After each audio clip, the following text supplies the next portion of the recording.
so much for watching. Please click the subscribe. Hey, check out our links below. We have a Patreon account. Anything helps. Alright everyone, we are back. Autodesk Flame Beginners Tutorial Series. If you guys are just catching up, this is a whole series, but you might glean some pieces here and there if you're just checking out a video or two. If you want to check out the very beginning, check out the links below to be able to get there. So we got this first section. Okay, let's do some cool, creepy little wooded glen. So we have the color grade, the time warp, the resize, all created on the timeline. We did it this way, so then Flame can just create this time warp and resize for us just automatically. Now we're going to slam it all into batch by clicking on the shot, going to effects, select as flow graph, and create batch. With it in here, we are going to bring in an action. I have a user preset action of action with matte, and we're going to kiss that on in. We're going to option click and drag that on down there. Action, Control N with action selected, Shift, kiss those in. Bam, we have our backplate into the scene. We are now going to go back. We're going to steal some elements. So we're going to do option, click on that top key, Control C, jump back into this batch, jump into this action with the tilde key, zoom on out a bit, and let's paste that on into there. Okay, so there's our zombies. It's lost the link to its diffuse map, so we're just going to manually drag down into place here. And there we go. What is this doing? Okay, I just clicked over here and pressed 4, which is the batch timeline result right there. Let's do something here. So let's grab this. We'll type in scary.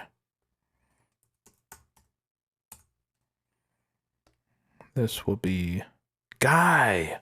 It's almost like I'm shouting at you. Guy! The guy! There it is. I'm going to option, click on that. Whoop, that's all of it. I just want this one. So I'm duplicating that. We don't need this guy, but we will connect him back in. So click on him, shift, kiss that to that. That little color grade. Okay, so this is going to say in the woods. Okay, how about like a 555 on him? Okay, that should be good. This one we're gonna pull on up here. So he's scary, not big enough. Let's go ahead and make that bigger. This guy, let's have him match up. Scary guy in the woods. Okay, so it's getting kind of lost in the shot. Let's go ahead and try to fix that. You gotta jump in the light box and go to color corrector. All sorts of different little nodes. There we go. Okay, so it's affecting the whole scene. We're not gonna want to do that. But let's just kind of make this a little bit more obvious. So bring that chroma saturation way up. That actually looks really kind of cool. But anyway, that's not the look we're going for on this. There we go. Let's bring that master on up a little bit. Swing his color on over there a little bit more. Okay, so now it's affecting the whole scene. Let's go ahead and get it so it doesn't.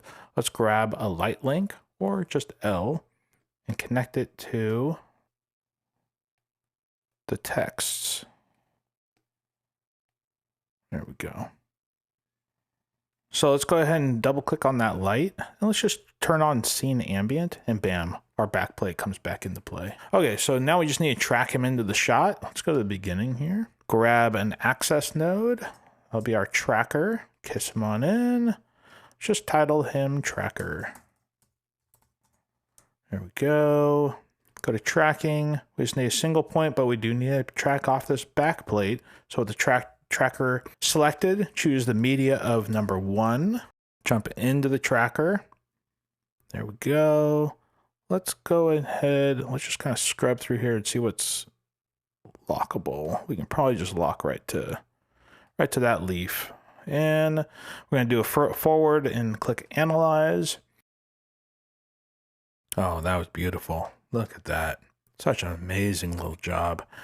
Okay, if you remember from the other tutorials, we just need to go to Access and adjust Offset. That snaps our shot back into play.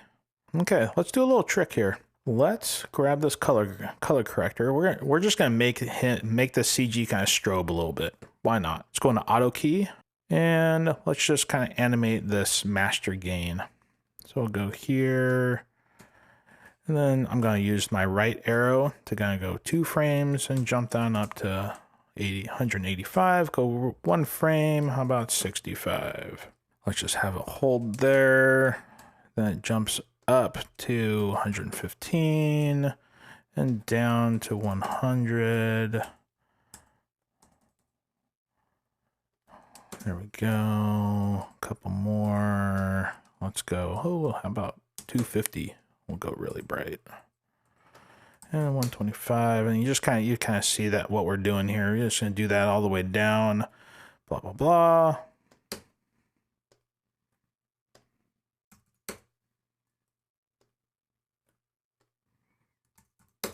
Okay, so we got that right there. Let's go ahead and hold down Shift and select that. Let's go into animation. Let's kind of take a look at this here. Here's our little animation window. With these selected, let's go ahead and see what we can do here. Do a cycle or reverse and cycle. What does that do? Oh no, let's not do that. Let's just do a cycle. There we go. Those keyframes is just going to cycle those on through. Kind of get it so we don't have to do that whole entire thing. That kind of speeds up the process a little bit better. Towards the end here, we kind of want this to kind of shake off and glitch off and disappear.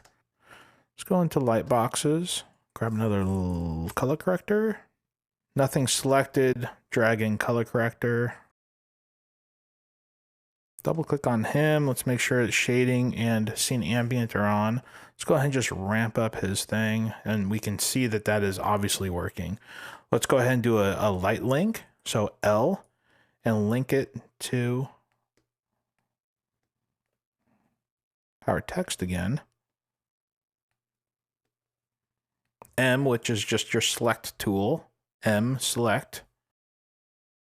Turn off auto key, hold down option, and just click on that and hold down control, and that'll reset that parameter. So we're gonna come down here in the timeline and have it probably right about there. We'll go back in auto key, lay down a keyframe right there. Let's go up 3 frames, do 200, go 1 frame, go 65. 2 more frames, 155, another frame, 100, 2 more, let's do like 500. So now let's go back to the first keyframe, and then we're going to do a transitional point. Let's go ahead and go to all nodes, access node. We're going to connect that to there because we want this to twitch around, and then it's going to go out with this effect here. So this little color corrector is going to be flickering our text, and then it's going to cut out, dissolve out after a bunch of twitching around and stuff. So how about position? Go there, go out 2 frames, shift them around 1 frame, there, another frame back here, another 2 frames here, another frame there. Let's see where our color corrector is going. A couple more frames. Okay. Let's go here back to 0. And then the last frame, he's just out, gone. Okay, there he is. He's done. Somewhere around here, we're going to need to dissolve all these on off. Geometry. Lay down a key right there. Go 1 frame, 100. Then we're going to do the reverse on this. And 0, 1 frame, lay down a key, left 1 frame, there we go. So this isn't really like giving us like a motion blur or anything. Let's fix that. Where is our camera? There's our camera. Hey, little camera. Hi, little buddy. How you doing up there? Let's go ahead and go into Matchbox, grab a stingray effect and motion blur. With the camera selected, it's going to automatically connect to that. The 0.5 exposure time is going to be just fine. And then What we're going to do in the next tutorial is create another twitchy as a transition from graph or scene to scene. So in the next tutorial, check out twitchy number 2. Number 2 is taking a twitch. We have a Patreon account right down below. Anything helps. Any other musicians out there? I've got a band, Fade to Black. Check it out. If you have a band, leave it in the comments. Let's check that out. Hey, if you guys like these tutorials, please subscribe and click the bell if you want to get notified. Tons more tutorials coming up.